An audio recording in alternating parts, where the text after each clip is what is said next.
Olá, bom dia, boa tarde, boa noite. Meu nome é Ricardo, canal Gestão Simples. A gente vai estar continuando com a saga Se a Disney administrasse seu hospital, como seria, tá? A gente vai estar falando do capítulo 8 e 9. Eu estou com o livro em mãos aqui pra gente, eu dei uma pinçada em alguns itens pra gente estar conversando e pra gente poder estar continuando o treinamento, né? Aí o item 8, capítulo 8 é criar um clima de insatisfação, tá? E o capítulo 9 é parar de utilizar recompensas financeiras para motivar pessoas. Capítulo 8, então, ele fala mais ou menos assim, ó, ele fala aqui que a gente precisa ficar insatisfeito, né, com a situação. A gente precisa se incomodar, a gente precisa se incomodar com o statu quo, né, com a inércia, né, a inércia da organização, do setor, ou né, das pessoas. Então, ele conta uma historinha que ele quando foi montar a Disney, ele via que os parques eram sujos, os funcionários eram mal educados, mal-humorados, né? Era desorganizado, enfim, bagunçado, não tinha organização. Então ele falou, não, vou montar um negócio, ele vai tirar esse visual de ruim, né? E vai transformar num parque temático, né, onde vende fantasias, onde vende coisas boas, onde vende felicidade, onde vende funcionário, né, feliz, enfim. Então ele fala aqui um pouquinho da história, né, como que ele montou a Disney, né. Aí no segundo capítulo ele fala aqui que a insatisfação é mãe da melhoria. Então ele fala que a gente tem que ficar insatisfeito com o statu quo, né, e para poder estar sempre melhorando. Nunca tá bom, sempre tem que melhorar. Nunca pensar que tá 100%, sempre tem que melhorar, né? Aí ele dá uma formulinha aqui que é a insatisfação de como é, mais o sonho de como poderia ser, mais o conhecimento de como fazer, tem que ser maior que a inércia, tem que ser maior que a inércia organizacional, né? Ou do setor, enfim. Então tem essa formulinha aqui, então. Ele tem que ser insatisfeito de como que tá, ele tem que ter um sonho de como que ele quer que fique, e ele tem que ter conhecimento de como fazer, tá? Aí ele fala um pouco do statu quo, ele dá um comparativo aqui de como, igual eu emagrecer, não, eu tô pesado, eu quero emagrecer, vou fazer um regime, tantos meses, tantos anos, e segue uma cartilha, né? Ele dá uma comparação que é semelhante a isso, tá? E isso tudo para preservar a melhoria contínua, porque senão, ele diz aqui que, né, até numa parte aqui do livro, que quando a pessoa vê que está 100%, ela se acomoda. E a gente não pode se acomodar, nunca é 100%. Sempre tem coisas para melhorar, né? Mais ou menos isso que ele quis dizer. Aí, ó, tome cuidado com as propostas da psicologia moderna para mudar a liderança. Então, nesse item aqui, ele fala assim, no tempo, né, dos anos 80 para cá, as empresas começaram verificar assim, uma grande preocupação com gestão, com pessoas, né? E começaram a estudar o porquê. Aí viram que muitas coisas eram pessoas, né? Processos, metodologias. E aí, o Deming é um deles, né? Tudo isso. Eles falam assim que eles adotaram lá a visão, missão, valores, né? Que todas as empresas têm, né? E essa visão, missão e valores, ela tem que ser seguida pelos líderes nesses processos, nessas tarefas, né? Nesse como fazer, ela tem que estar linkada com a visão, né? Onde você está, como você quer ficar, né? Valores, que é o valores que a instituição tem, né? O que ela prega, na verdade, no dia a dia, né?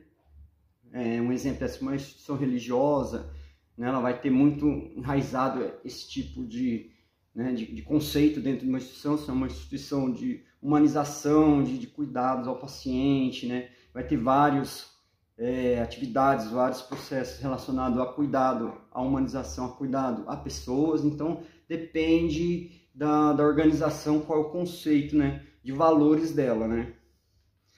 E a missão, né? A missão de cada um, sei lá, tem gente que é filantrópico, a missão é cuidar de pessoas, outro é ser referência no mercado que está, enfim. Aí a missão de cada um é diferente, né? A visão de cada um é diferente. Um é ser referência, outro é cuidar de pessoas, outro é ser um atendimento humanizado, religioso, outro é, enfim, tem vários tipos de missão, né? De visão, missão e valores. Aí cada organização tem a sua, tá?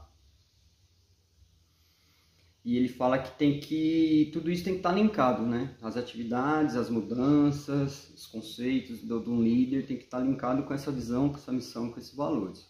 A função dos dados estatísticos e da pontuação deve ser criar insatisfação. Então, na verdade, é aquilo que a gente falou nos capítulos anteriores, né? Qual que é a função dos dados estatísticos, né? É incomodar o gestor, incomodar no sentido de melhoria contínua, né? Então ele vai estar lá onde ele está ruim, onde ele precisa melhorar, e ele vai criar um plano de ação naquele processo, naquela tarefa para poder melhorar, né? E isso também está linkado à melhoria contínua, né? E não usar esses dados como meta, né? Como atingir 100%, atingir 90 e poucos por cento. Porque aí aquele fala que o colaborador ele se acostuma, né? Igual eu falei, ele se acomoda e fala, não, tô atingindo, não preciso fazer mais nada. E nem sempre porque tá atingindo não precisa melhorar o processo, né? Mais ou menos isso que ele quis dizer. Aí ele fala que alcançar 100% não significa que chegamos lá, né? Acabei de falar, né?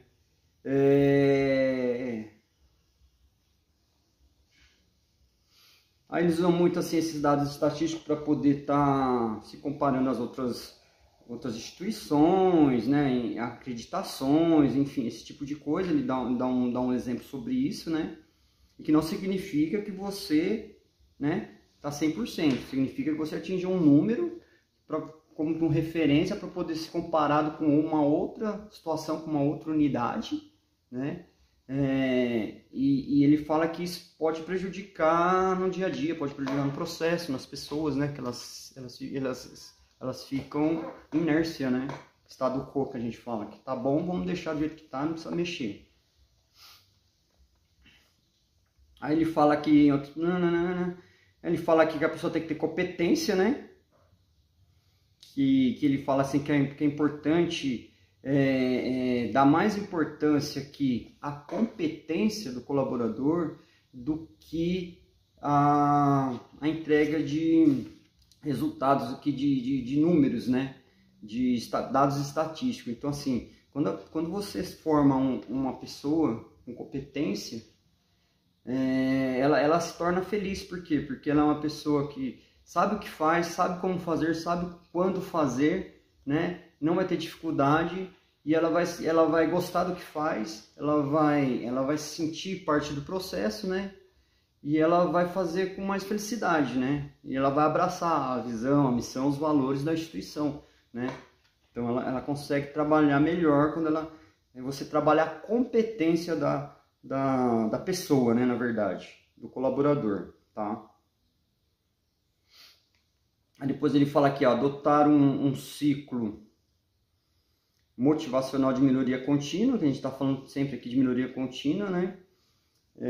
Ele fala aqui que se você trabalhar a competência do colaborador,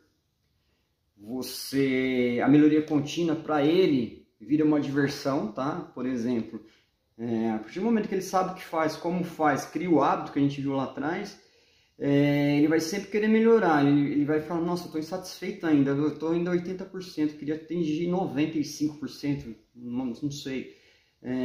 Geralmente o indicador a gente sempre aumenta, né? Já atingi, o ano todo eu consegui atingir, vou melhorar, vou aumentar o indicador, vou diminuir o indicador tal, para poder ver se eu chego. Sempre está diminuindo ou aumentando para ver se a gente bate a meta, né? Então isso se torna divertido pro líder, pro supervisor, né? Então, quando ele está motivado, tá? Quando ele está competente, com competência técnica e motivação. Ele fala um pouquinho aqui do ciclo motivacional da melhoria contínua, o PDCA, né? Ele fala lá do PDCA em todas as tarefas, em todos os processos, né? Para poder fazer as melhorias contínuas, né? Depois Depois deixa eu ver o que mais que temos aqui. Ele fala o quanto a satisfação e quanto a satisfação dos funcionários. Ele faz uma pergunta, na verdade, aqui, né?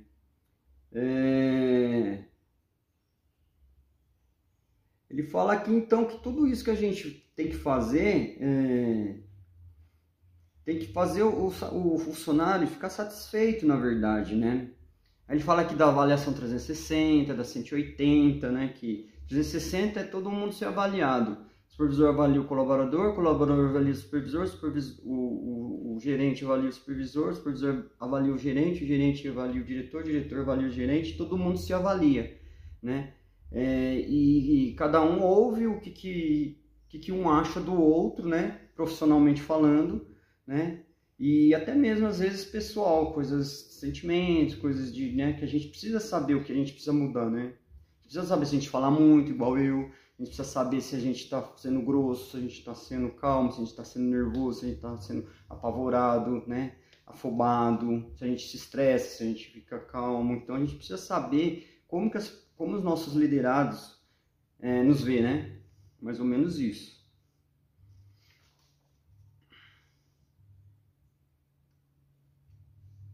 Aí ele fala aqui que a satisfação dos funcionários precede a satisfação dos pacientes, né? Então a gente tem que ter os colaboradores satisfeitos, né? A gente tem que ter os colaboradores motivados, né? Treinados, né? Com competências técnicas, né?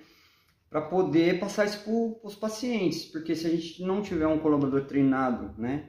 Satisfeito, como que ele vai passar para o paciente? Como que o paciente vai ver esse colaborador, né? Essa ponta, né? Ele vai ver o cara bravo, nervoso, o cara mal educado? Não pode, né? Um cara que não sabe fazer as coisas, né? Então é complicado. Primeiro a ponta, depois os pacientes. Aí, né? Mais ou menos nesse sentido que ele fala aqui. Aí o capítulo 9, gente, ele fala aqui, ó. Parar de utilizar recompensas financeiras para motivar as pessoas. Então ele fala aqui alguma coisa aqui sobre competição, que você fica dando recompensas financeiras ou brinde, ou esse tipo de coisa para quem for melhor funcionário, para quem atingiu as metas, esse tipo de coisas. Ele fala aqui, ó, que gera uma competição, né? Gera aquele método ganhar-perder, né? Então a pessoa vai fazer por interesse, não vai fazer por amor, não vai fazer por se sentir parte do processo, não vai fazer por querer fazer direito, né? Por se incomodar com aquilo que está hoje, que pode melhorar. Então a pessoa tem que ter essa força de vontade, não fazer porque um dia que você não der essa verba ou der esse valor para essa pessoa, ela fala, não vou ganhar, então vou parar de fazer. Ela vai simplesmente fazer isso, entendeu? Então ele fala um pouquinho disso aqui. Ele fala um pouquinho aqui, ó, de diferenciar reconhecimento de concorrência, né? Tem que saber fazer uma metodologia de reconhecimento e não de concorrência entre os seus colaboradores, entre suas equipes, né? Uma maneira que não gere esse negócio de concorrência. Eu vou fazer mais que o outro porque eu vou ganhar X. Não, vou fazer bem feito por causa do paciente, por causa da qualidade percebida, porque a visão, missão e valores me fala, eu estou dentro da missão e valores, porque eu tô melhorando o atendimento do paciente na ponta. Essa é a visão que ele tem que ter, não por causa de dinheiro, por causa de sei lá, convite de cinema, por causa de, sei lá, qualquer coisa nesse sentido, tá? Ele tem que sentir parte da instituição, tem que sentir parte do processo, tem que gostar de onde trabalha, tem que gostar do que faz, é mais ou menos isso, tá? Aí ele fala aqui, ó, que recompensas intrínsecas podem destruir a motivação intrínseca, né? É tudo isso que eu tô falando.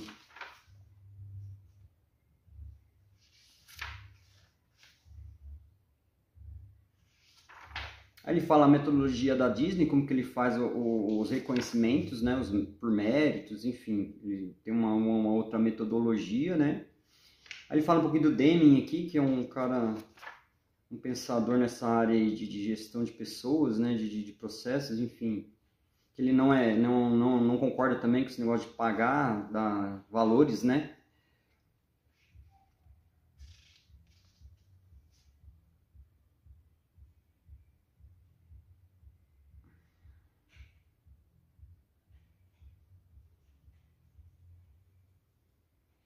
Então aqui também a gente fala um pouquinho do que eu acabei de falar, ele fala que os gerentes é muito dados estatísticos, muito a meta, muito isso, né?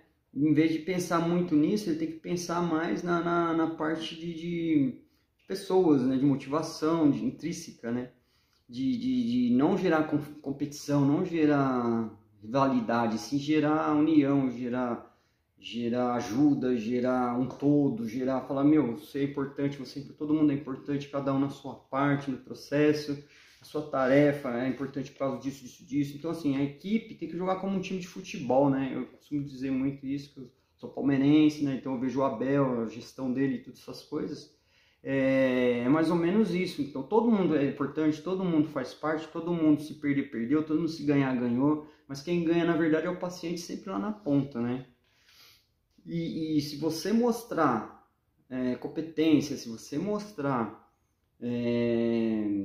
vontade, né, dedicação, proatividade, esse tipo de coisa, as recompensas vêm naturalmente, né? Diretoria, gerência, unidade, elas conseguem ver a evolução do seu departamento, né? Eles estão monitorando a gente, né?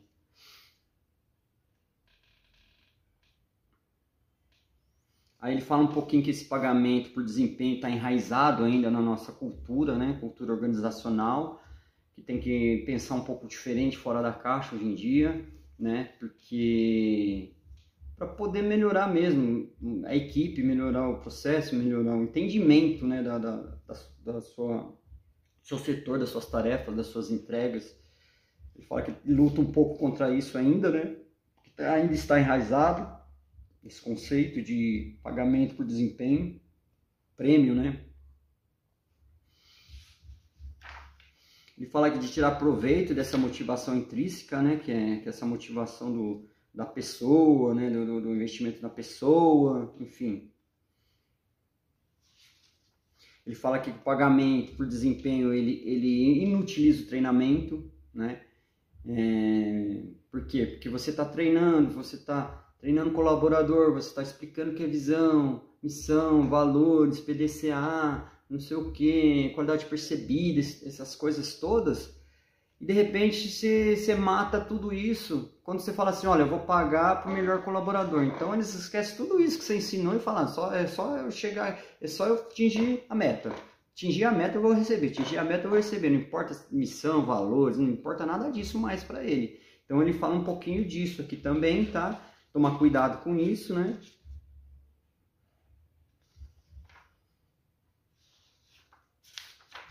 E eu acho que é isso, tá, gente? Então, assim, o capítulo 10, ele fala aqui em diminuir a lacuna entre o saber e o fazer, né? Mas é um pouquinho mais técnico, é um pouquinho mais para gerência mesmo, supervisor, que ele fala das armadilhas, ele dá umas dicas aqui.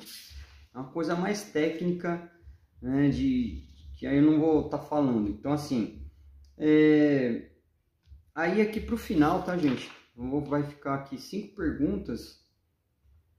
Aí vocês se façam aí as 5 perguntas para poder entender todo o livro, né? Como você aplicar isso no seu dia a dia. Vamos lá. Primeira pergunta. Se não houvesse bônus em risco, ou se todos recebessem o mesmo bônus para atingir as metas coletivas, seu trabalho seria pior? Se seu gerente destacasse que você não atingiu algumas metas, você trabalharia mais para melhorar, mesmo que ele estagnasse seu salário e seus bônus? Se outras pessoas de sua equipe recebessem 100% do bônus, mas você não, você se sentiria motivado ou desmotivado? Inspirado a se superar ou deprimido? Recompensas ou punido? A quarta. Se você recebesse menos de 100% do aumento obtido pelos demais, você se sentiria parte do trabalho, da equipe, ou competindo com os demais, como uma necessidade de autoafirmação, mesmo que às custas deles? A quinta. Você seria mais ou menos sincero com seu chefe quanto ao seu desempenho e as áreas de melhoria, se existisse uma recompensa financeira ou uma punição associada à avaliação? Então são perguntas que ficam aí para vocês, tá? que é justamente isso que eu estou falando aqui nesses 2 capítulos. Agradeço a todos, a equipe aí que eu estou treinando no Hospital Ribeirão Pires. É o último capítulo, tá? A gente vai estar com um novo curso aí, Líderes Não Dão Ordens. E vai ter, esse livro vai ser um negócio mais técnico, uma coisa mais ferramenta de gestão de pessoas, gestão emocional, esse tipo de coisa, né?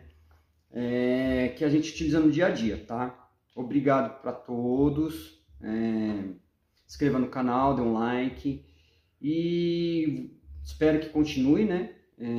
Seguindo aí com os cursos.